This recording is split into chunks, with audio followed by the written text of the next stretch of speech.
It's Tuesday, July 12th, 2022. I'm Jackson Bird. Today, the JWST images are here. But what are we actually looking at?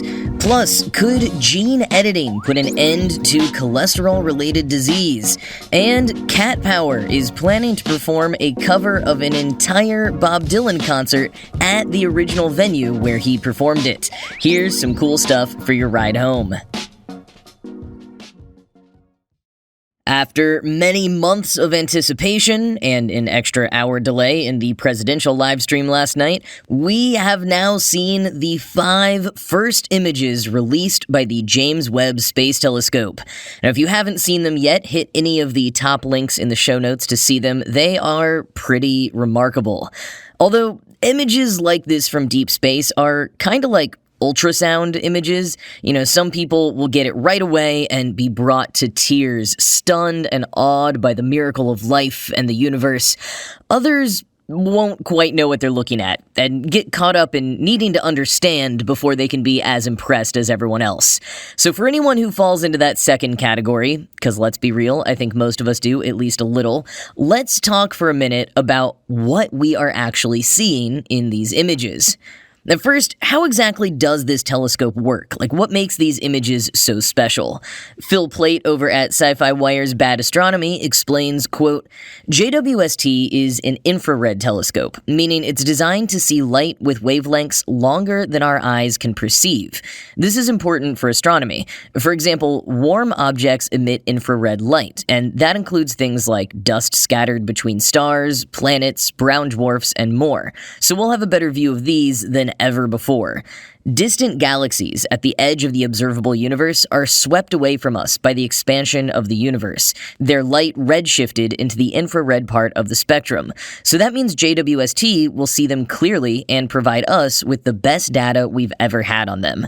The huge 6.5-meter mirror, made up of 18 hexagonal smaller gold-plated mirrors, gathers a huge amount of light and provides a sharp view of the cosmos. So the images are clean and high resolution, and the battery of filters means we can convert them into color images to please our eyes and inform our brains. End quote.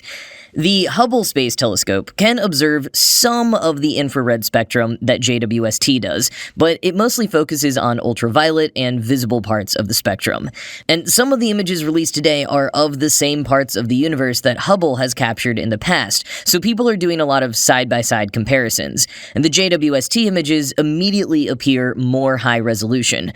But there are a few other things to know. First, Hubble needed weeks to scan its images of deep space, whereas JWST scanned the same area in just over 12 hours. 12 hours!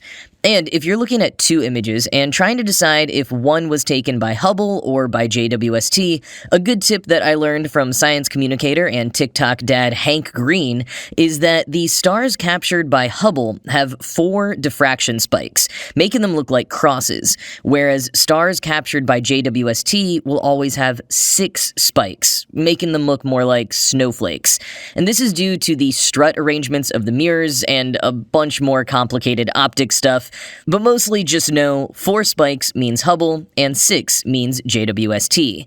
And you can tell the difference between stars and galaxies because no matter the telescope, the galaxies will never have those spikes. They're just blurry little blobs. That's because their light is spread across larger areas and they have more than one source of light.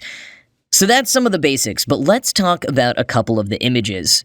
The first one that was released last night, as introduced by President Biden and Vice President Harris, was of galaxy cluster SMACS 0723, as it appeared 4.6 billion years ago. It looks like one big blue star on a black background with a handful of other sizable stars and a ton of blobby galaxies speckled all over. It actually looks quite a bit like the galaxy print carpet from movie theaters or coach bus seats in the late 90s, as Dominic Nero pointed out on Twitter. But the image contains thousands of galaxies. Every one of those specks is a galaxy, which is an overwhelming concept to wrap your head around. Quoting NASA, This image is a tiny sliver of the vast universe. The combined mass of this galaxy cluster acts as a gravitational lens, magnifying more distant galaxies, including some seen when the universe was less than 1 billion years old. This deep field, taken by Webb's near-infrared camera, or NIRCam, is a composite made from images at different wavelengths. Webb's NIRCam has brought distant galaxies into sharp focus. They have tiny, faint structures that have never been seen before, including star clusters and diffuse features.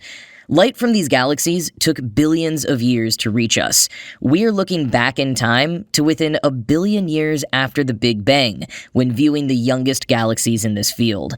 The light was stretched by the expansion of the universe to infrared wavelengths that Webb was designed to observe." End quote.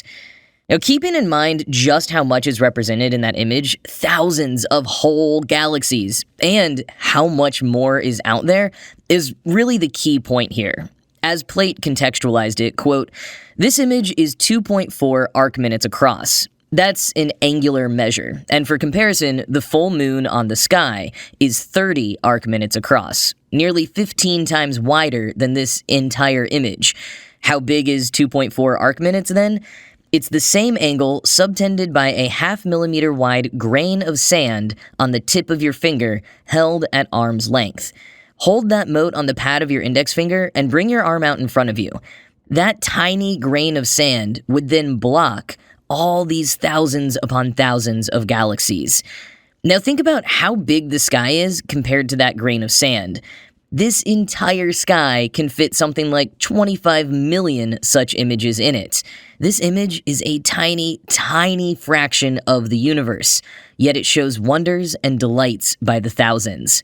What will we see when JWST stares at one spot in the sky for as long? How many tens of thousands of distant galaxies will be revealed? How many hundreds of billions more await our investigation?" End quote. And that was just one image from this initial drop. The other images released this morning include the spectrum of exoplanet WASP-96b, 2 images for the Southern Ring Nebula, Stephan's Quintet, a cluster of interacting galaxies, and Carina Nebula. Now that last one is the one that really struck me the most. I immediately made it my desktop background. From Ars Technica, quote, "Carina Nebula is a star-forming region about 7,600 light-years away. The focus in this image is on the edge of the nebula, what NASA is calling the nebula's cosmic cliffs. According to the scientist who introduced the image, we're seeing brand new stars that were previously completely hidden from our view. Features that are visible include bubbles and jets blown out of the gas and dust by the newly forming stars, as well as some structures that we can't even understand without more detailed examination." End quote. According to Plate, Carina Nebula is one of the Milky Way's most active star-forming factories, and the big bright stars that you see at the top of the image, quote, "blast out radiation and winds of subatomic particles that eat away at the gas and dust, evaporating them. This leaves behind a wall of material, that bright scalloped horizontal line, with dense material below and less dense, hotter material above. It looks almost like a mountainous ridge, or appropriately, a cloud bank." End quote. And because of that big cloud bank of gas and dust, this image looks the most out of a sci-fi or fantasy movie to me. So much color, so much texture, it's just wild. And there's also a slightly less vibrant but still super colorful and fantastical mid-infrared version of this image, which shows dozens of stars being born.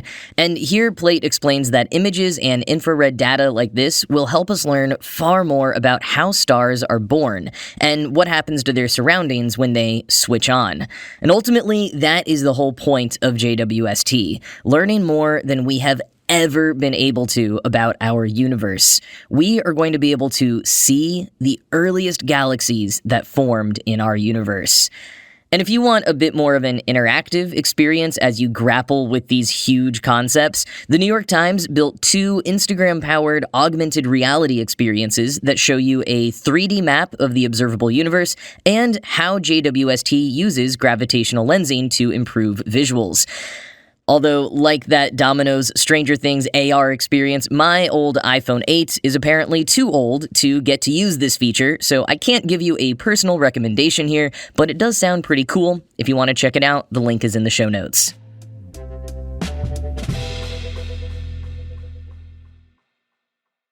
What if you could make one quick edit to a single letter of DNA in some of your cells and then have your cholesterol be permanently lowered?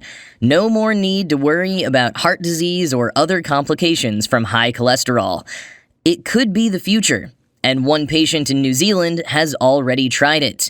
Part of a clinical trial run by U.S. biotech company Verve Therapeutics and performed using CRISPR, if it works, it could be used on millions of people to prevent one of the #1 causes of death worldwide.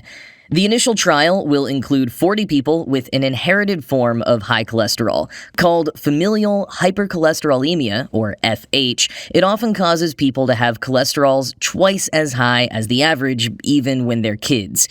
Quoting the MIT Technology Review, "The gene Verve is editing is called PCSK9. It has a big role in maintaining LDL levels, and the company says its treatment will turn the gene off by introducing a one-letter misspelling.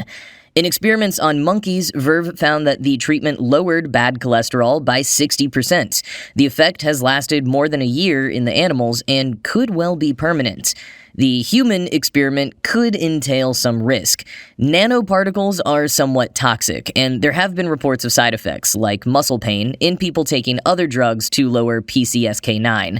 And whereas treatment with ordinary drugs can be discontinued if problems come up, there's as yet no plan to undo gene editing once it's performed." End quote.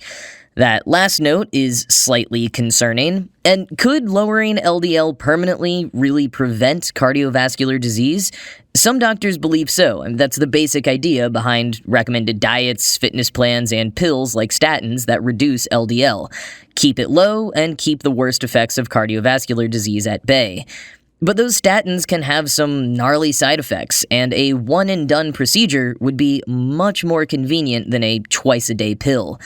What kind of financial cost would people be looking at, though? Other gene therapies, targeting much more rare diseases, cost hundreds of thousands to a couple $1,000,000.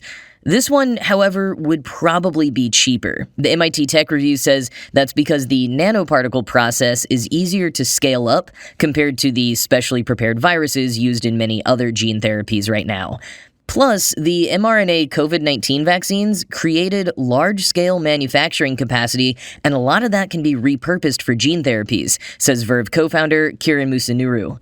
And as the Tech Review points out, if this does work, it could be a proof of concept for the usage of gene editing to prevent all sorts of common medical conditions. We could be on the precipice of a very cool, very huge shift in healthcare.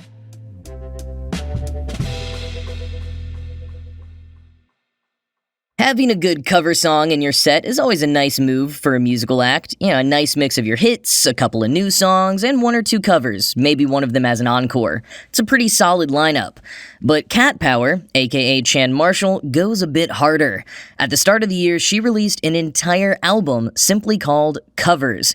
It includes covers of songs by Nico, Billie Holiday, Bob Seger, Frank Ocean, Lana Del Rey, and even Ryan Gosling's band, Dead Man's Bones. It is genuinely one of my favorite albums of the year so far.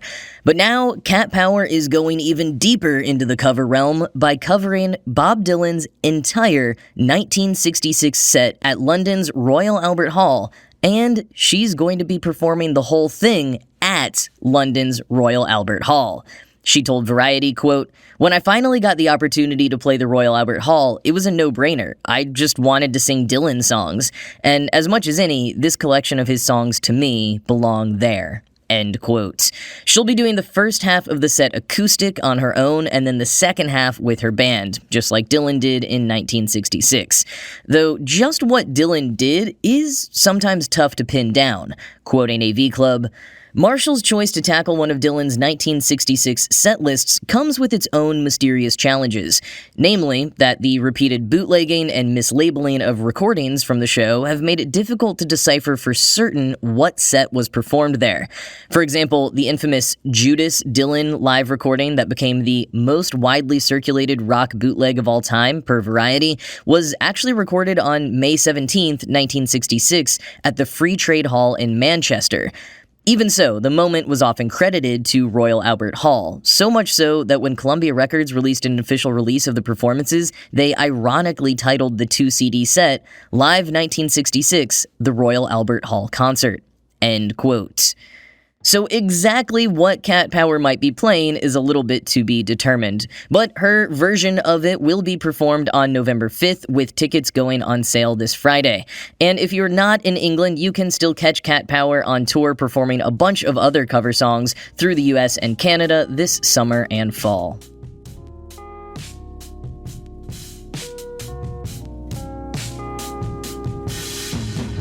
Well, heads up that tomorrow, Wednesday the 13th, is National French Fry Day. Wendy's and McDonald's are both doing free French fry giveaways through their apps, and smaller chains and your local restaurants may be doing the same without the data collection. I mostly bring this up, however, to question why National French Fry Day is on a set date, July 13th, instead of, Friday. Like, come on, if we're making up holidays, we might as well do it right. And according to the, I'm sure, very journalistically accurate nationaldaycalendar.com, a few folks, including the restaurant chain Checkers, have tried to get it changed to the second Friday in July, but whoever makes these decisions has thus far declined to make the change. So until then, National French Fry Day not being on Friday is just one more thing that doesn't make sense in our giant, ever-expanding universe. But that is it from me for today. This show was produced by Ride Home Media. I'm Jackson Bird, and I will talk to you again tomorrow.